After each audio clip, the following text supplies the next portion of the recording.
la race noire qui a engendré le peuple juif.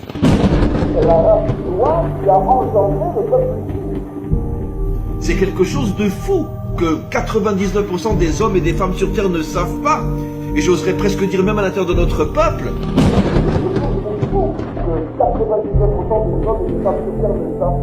Très peu comprennent cette histoire absolument incroyable que finalement l'Égypte noire de l'époque était la mère qui avait enfanté le peuple juif.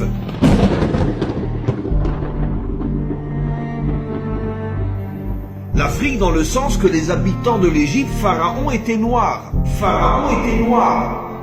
C'est qui a dit ça? Qui est le modèle de la délivrance finale au niveau des nations? C'est Pharaon. Et nos maîtres nous disent Pharaon était un Africain, un noir. Ça veut dire que la Torah nous révèle il y a des millénaires que le modèle, que le phare du retour des nations à Dieu, le Dieu authentique, ce sera un Africain ou les Africains et non les Blancs, non les Occidentaux. Donc vous voyez mes amis que finalement c'est toujours comme ça. C'est les peuples les plus poursuivis, les plus volés, les plus piétinés, les plus humiliés. Et tout ça, vous savez pourquoi? Parce que finalement nous cachons en nous la lumière de Dieu. Et c'est justement parce que nous cachons en nous la lumière de Dieu que les nations ont tout fait pour nous humilier, pour nous piétiner, pour nous détruire. Alors, mais pourquoi? Parce que justement, c'est ce que j'explique. Plus un être, un peuple, une civilisation, une nation est humiliée, et plus c'est la preuve que sa mission est d'être tout en haut. Quand tu veux savoir quelle est la mission d'un homme, regarde le mal qu'on lui fait. Si un homme est transformé en esclave, ça veut dire qu'il a une nature de roi. Et pourquoi on le transforme en esclave? Pour l'éloigner au maximum de sa mission d'être un roi. Et je reviens à ce que j'explique. Comment les Africains qui au départ étaient tellement forts au point qu'une armée de femmes a repoussé Alexandre le Grand. Comment les Juifs à l'époque du roi David qui étaient tellement forts. Comment on est devenus des esclaves? Comment on est devenus des exilés? Comment on est devenus des gens qui ont été poursuivis pendant des millénaires et qui ont été massacrés, Juifs et Africains? Parce qu'ils ont infiltré à l'intérieur de nous des forces venimeuses, comme le venin du serpent, qui font tout pour nous affaiblir de l'intérieur.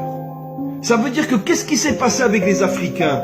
Exactement la même chose qui se passe avec les Juifs. On les infiltre de l'intérieur, on paye des gens pour les détruire de l'intérieur, pour les affaiblir, et comme ça on leur pique toutes leurs ressources.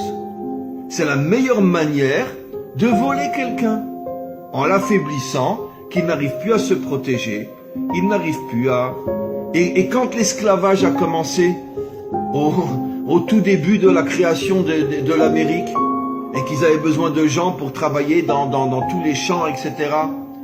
Mais c'est quoi? C'est les Blancs, ils sont arrivés, et puis ils ont dit aux Noirs, allez, ça y est, devenez nos esclaves. Enfin, qui c'est qui va contre une chose pareille? Ils ont payé sur place des gens, ils leur ont donné des armes, ils les ont payés gracieusement, et ils leur ont dit, vous êtes avec nous, et vous allez nous aider à prendre cette population et l'amener chez nous. C'est comme ça que ça a fonctionné. J'oserais presque dire, et ça me fait très mal de le dire, un petit peu comme dans les camps de concentration, où il y avait aussi ce qu'on appelle les capots. C'était quoi les capots? Ben, c'était des Juifs. C'était des Juifs qui, pour sauver leur peau, les Allemands leur avaient dit, si vous nous aidez, votre femme et vos enfants ne seront pas tués. Et un homme, quand il entend qu'on va tuer sa femme et ses enfants, ou il perd la tête. Et donc c'est comme ça qu'on est arrivé dans tous les camps de concentration, que le premier qui était vraiment face aux Juifs et qui